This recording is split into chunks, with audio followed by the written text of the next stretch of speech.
उधर दिल्ली में राज फिर चेंज हो गया, दिल्ली में आ गया अलाउद्दीन खिलजी। कौन आ गया? 1303 में अलाउद्दीन खिलजी काम पर हमला कर देता है। चित्तौड़ बड़ा अटैक हुआ था, उसके बाद में व्यवस्था में खूब सारे चेंज आए थे। तो फिर हम पढ़ेंगे कि अटैक हुआ ही क्यों था। आप पढ़ते हो कि अलाउद्दीन की दो इच्छाएं थी, एक इच्छा थी कि मैं पूरी दुनिया जीत लूं, एक इच्छा थी नया धर्म शुरू कर दूं। फिर काजी मुंगीस मिले उसको, और काजी मुंगीस ने कहा कि धर्म शुरू करना पैगंबरों का काम है। किसका काम है? तो ये फालतू की बकवास मत कर, धर्म वरम शुरू नहीं होता। और जहां तक दुनिया जीतने की बात है, भारत तो जीते, भारत जीतेगा तो दुनिया जीत लेगा। बाकी उसने तो उपाधि धारण कर ली सिकंदर सानी। सानी का मतलब दूसरा, सानी का मतलब क्या होता है? इसलिए हम पढ़ते हैं कि यार सचिन तेंदुलकर का क्रिकेट में कोई सानी नहीं है। कुछ ही कह दो भाई साहब, आज तो कम से कम विराट कोहली जैसा भारत में दूसरा कोई भी क्रिकेट खिलाड़ी उसका सानी। लोग आएंगे और जाएंगे, पर लता जी की आवाज का कोई सानी। भाषण भाई साहब खूब सारे लोग देते हैं, पर वाजपेयी जी जो भाषण देते थे ना, उसका कोई सानी। महिलाओं ने राज किया होगा, पर जैसा इंदिरा गांधी ने किया था उसका कोई सानी। क्रांतिकारी खूब सारे हुए भाई साहब, पर जो भगत सिंह जो थे ना, उनका कोई भी सानी। सानी का मतलब आप कितनी बार इस वर्ड का इस्तेमाल करते हैं। उसके बावजूद जब अलाउद्दीन खिलजी वाली उपाधि करते हैं तो रटे मारते हैं उसके, सिकंदर खान, सिकंदर खान, सिकंदर। वो सिकंदर बनना चाहता है, दुनिया जीतना चाहता है। इससे पहले दुनिया कौन जीत रहा था? सिकंदर। वो बनना चाहता था, उसकी उपाधि क्या हो गई? सिकंदर सानी। तो सानी का मतलब फर्स्ट को बोलते हैं अव्वल, है ना? फारसी भाषा में जो फर्स्ट होता है उसको क्या बोलते हैं, और जो सेकंड होता है उसको हम आज भी बोलते हैं। मैं क्लास का रिजल्ट लाऊंगा, अरे ये तुम्हारे क्लास में राकेश कौन है? ये अव्वल लाया है। राकेश की रैंक कौन सी आई? कौन सी आई है? मैं आज भी कहूंगा यार, जब भी कभी भारत के स्वतंत्रता सेनानियों के नाम लिखे जाएंगे, गांधी जी हमेशा अव्वल रहेंगे। मैं बात क्या कर रहा हूं उनकी। फर्स्ट, तो अव्वल मतलब फर्स्ट, और सनी मतलब क्या हो गया? अलाउद्दीन खिलजी जब पूरी दुनिया ही जीतना चाहता है, दुनिया जीतना चाहता है तो भारत जीतना पड़ेगा। भारत जीतना पड़ेगा, दिल्ली के सबसे नजदीक राजस्थान है, तो राजस्थान जीतना पड़ेगा। और आपने तो पढ़ा है अलाउद्दीन खिलजी सल्तनत का पहला राजा है जो साउथ इंडिया पर अटैक कर गया, है ना? क्या देवगिरी नीचे सब तक पहुंचा? देवगिरी तो ऊपर ही पड़ा भाई साहब, भाई नहीं। वो नीचे पांड्य, प्रताप रुद्र देवर कहां थे? मलिक काफूर नीचे तक एकदम वरंगल तक, वहां तक हमले करके गया था सब जगह। तो जो साउथ, जबकि साउथ इंडिया जाना संभव नहीं था। विंध्याचल पड़ती है भाई साहब बीच में, विंध्याचल क्रॉस नहीं होती थी। साउथ अलग था, नॉर्थ अलग था, लेकिन वो साउथ क्रॉस कर गया तो राजस्थान तो आएगा। और राजस्थान में बड़ा राज्य चित्तौड़ है, तो कहां पर आएगा? चित्तौड़, क्योंकि वो दुनिया जीतना चाहता है। दुनिया के लिए भारत जीतेगा, भारत के लिए राजस्थान जीतेगा, राजस्थान के लिए चित्तौड़। उसने कहां पर हमला किया है? चित्तौड़। अभी मैंने बताया कि चित्तौड़ जो है बहुत ऊंची जगह है ना, इसलिए जल्दी से चित्तौड़ पर कोई भी अटैक संभव नहीं था। तो जिसके पास चित्तौड़ होगा वो हमेशा क्या रहेगा? शक्तिशाली। अलाउद्दीन को भी लगता है कि मैं शक्तिशाली होऊंगा तो मेरे पास क्या होना चाहिए? चित्तौड़। दूसरा, अलाउद्दीन के टाइम में मंगोलों के अटैक हो रहे थे। किसके अटैक हो रहे हैं? अलाउद्दीन की पार नहीं पड़ रही है मंगोलों के खिलाफ। मंगोल दिल्ली के नजदीक तक आके जा रहे हैं। इवन अलाउद्दीन का एक सेनापति मंगोलों के खिलाफ लड़ता मारा गया, जफर खान।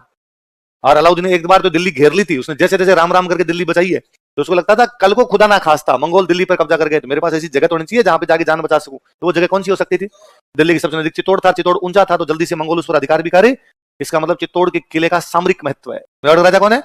रतन सिंह के पिताजी। अलाउद्दीन जब जा रहा था उसने टैक्स ले लिया कि मेवाड़ क्रॉस करके जाएगा तो हम तेरे से क्या लेंगे? टैक्स लेंगे। अब अलाउद्दीन एक बार तो टैक्स देके चला गया, पर उसने कहा मैं देगा बदला लूंगा, बाद का बात देखेंगे, टैक्स दे रहे, वरना गुजरात नहीं जाने देंगे। दे गया वो टैक्स, वो टैक्स देके वापस चला गया। पर उसके लिए अब नाक का सवाल बन गया था, क्योंकि अब वो यदि मेवाड़ पर हमला नहीं करता है तो फिर लोग डरेंगे कैसे? राज डर से चलता है। राज किससे चलता है? डर जिस दिन समाप्त हो जाता है ना, पुलिस वाला भैया एक खड़े रहते हैं, फिर भी हम लाल बत्ती क्रॉस नहीं कर पाते। इसका मतलब ये नहीं पुलिस वाले भैया बहुत शक्तिशाली है, डर है राज का। हमें लगता है यदि क्रॉस कर दिया ना तो ये अकेला ही अपने को पकड़ के थाने ले जाएगा और अपने कुछ नहीं कर पाएंगे और पुलिस भयंकर पीट देगी। शासन डर से चलता है, न कि उस एक पुलिस वाले हाथ में डंडा है उसके, केवल एक आदमी जाके कोई लड़ ले सीधा सीधा। पर हमें को पता ना वैसा राज से लड़ाई नहीं, राज बहुत खतरनाक चीज होती है। तो राज हमेशा शासन जो होगा उसमें डर रहेगा। तो अलाउद्दीन को लगा कि आज समर सिंह ने रुपए लिए हैं, कल को दूसरा मांग लेगा, तो वैसा भी तो कुछ है ही नहीं। तो उसके लिए नाक का सवाल था कि वापस जाके बदला लेके, तो प्रतिष्ठा का सवाल उसके लिए। किसका सवाल है?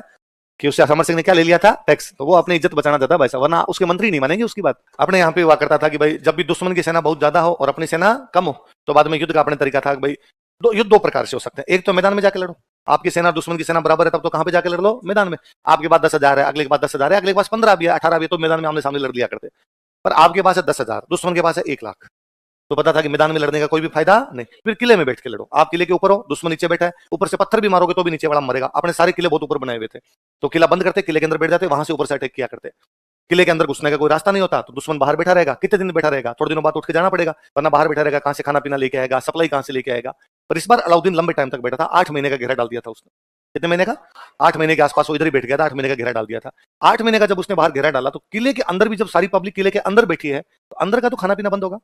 बाहर वाले तो फिर भी मंगा सकते हैं, अंदर वाले कहां से मंगाएंगे? उनके तो चारों तरफ आपने एकदम घेराबंदी कर रखी है, तो अंदर का खाना और पीना समाप्त हो जाता है। ऐसी स्थिति में कि अब खाना पीना समाप्त हो गया, अब आपके पास 2 तरीके हैं। एक तरीका तो है कि भूख से मर जाओ, दूसरा तरीका है आप संधि कर लो, तीसरा तरीका है आपको कि ना तो हम भूख से मरेंगे ना हम संधि करेंगे, हम लड़ाई करेंगे, लड़ते हुए मर जाएंगे लेकिन संधि तो कम से कम करेंगे। और लड़ाई करने जाओगे तब तो पक्के मरोगे।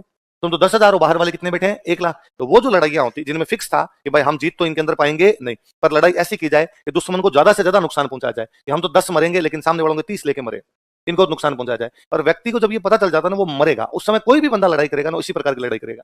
मैं तो आप अकेले हो और सामने यदि आपके 5 आ जाए और आपको पता चल जाए आप पक्के पक्के मरोगे, आपके दिमाग का पहला थॉट आएगा कि इनके 2-3 लेके मरूं। आप लगता है मेरे पास हथियार नहीं, आप लगता है मैं बटके भर के खा जाऊं पर खाऊं 2-3, इनको नुकसान पहुंचा जाऊं। होगा आम आदमी का प्रोसेस भी दिमाग इसी प्रकार से करेगा एकदम। उस वो जो लड़ाइयां हुआ करती है अपने, उन लड़ाइयों को बोलते हैं साका। इसका मतलब सारे के सारे लड़ने के लिए बाहर जाएंगे और दुश्मन को अधिक से अधिक नुकसान पहुंचाते हुए लड़ते हुए मारे जाएंगे। अधिक से अधिक कितना हो सकता है? 10,000 कितने मार दोगे? 20 मार दोगे, 30 मार दोगे, 40 मार दोगे, तो भी अगले के पास तो लाख है, तो अगले के 60,000 तो बच गए। तो वो 60,000 बच जाएंगे तो तुम्हारे किले पे कब्जा करेंगे। और ये जो बाहर से आक्रमणकारी आए थे, मध्यकाल में जो आक्रमणकारी आए थे, इनकी सबसे बड़ी समस्या ये थी कि जैसे ही कहीं पर कब्जा करते महिलाओं बच्चों को उठा के ले जाते। इससे पहले हमारी ये समस्या नहीं थी। इससे पहले यह था एक राजा ने युद्ध लड़ा, दूसरे राजा से युद्ध लड़ा, क्या हो सकता है? या तो दूसरा राजा को उसने मार दिया या दूसरा राजा मरा तो लेकिन वो हार गया। अब यदि दूसरा राजा हार गया तो भी जीतने वाले राजा ने उसको कहा लखड़ाओ कोई बात नहीं, सामान समेट यहां से निकल, अब ये किला मेरा है। यदि वो राजा लड़ता हुआ मारा गया तो भी उसने जाके उसके परिवार को कहा 2 दिन का टाइम है, सामान समेट के जहां जाना वहां चले जाओ, किला मेरा है। महिलाओं बच्चों के साथ किसी प्रकार के दुर्व्यवहार नहीं किए गए, मिसबिहेव बहुत रेयर एग्जांपल मिलेंगे आपको। अब वालों का मुख्य लक्ष्य ये था कि जैसे ही कहीं पर कब्जा किया जाए सबसे पहले महिलाएं उठा ली जाए। अब ये था कि वो 60,000 आएंगे तो महिलाओं को उठाएंगे, इसलिए मध्यकाल में अपने एक नया तरीका आया कि जब पता ही चल गया कि पुरुष सारे लड़ने के लिए बाहर जाएंगे और लड़ते हुए मारे जाएंगे, दुश्मन आएगा और महिलाओं को उठा के लेके जाएगा, इसलिए महिलाएं जोहर कर लिया करती। क्या कर लेती? तो महिलाओं को यह था कि कोई दूसरा हमारे आके हाथ भी टच करे, इससे अच्छा जब पूरा परिवार मर ही रहा है फिर हमारी भी मृत्यु हो जाए तो कोई भी बड़ी बात है नहीं। और जीवन का मतलब ही होता है गरिमा युक्त जीवन। जीवन का मतलब क्या होता है? Life with honour. लाइफ यदि ऑनर ही नहीं है, उसमें प्राइड ही नहीं है, उसमें गरिमा ही नहीं है किसी प्रकार की, तो उस जीवन का भी कोई मतलब है। तो उन महिलाओं को लगता है दूसरा पुरुष को टच भी कैसे कर सकता है, तो वो महिलाएं सारी अग्नि में जल जाया करती। उसको क्या बोला करते? सारे पुरुष केसरिये कपड़े पहन के जाते। कैसे कपड़े पहन के? और बाहर जाके लड़ते। और अब उनका एकमात्र ऑब्जेक्टिव हुआ करता था कि दुश्मन को अधिक से अधिक क्या पहुंचाना है? नुकसान। तो महिलाएं क्या करती? जोहर। पुरुष क्या करते? केसरिया। इसको मिला के क्या बोलते? क्या बोलते? साका। तो अपने यहाँ मेवाड़ में 1303 में पहला साका हुआ। 1303 में अब उसको भी बड़ा नुकसान हुआ था यार। 10,000 लोग बाहर जाके यदि किसी के 40,000 मार दे तो आदमी तो खार खाया हुआ है। 8 महीने से बैठा था तो उसको भी खूब सारी दिक्कतें उठानी पड़ी।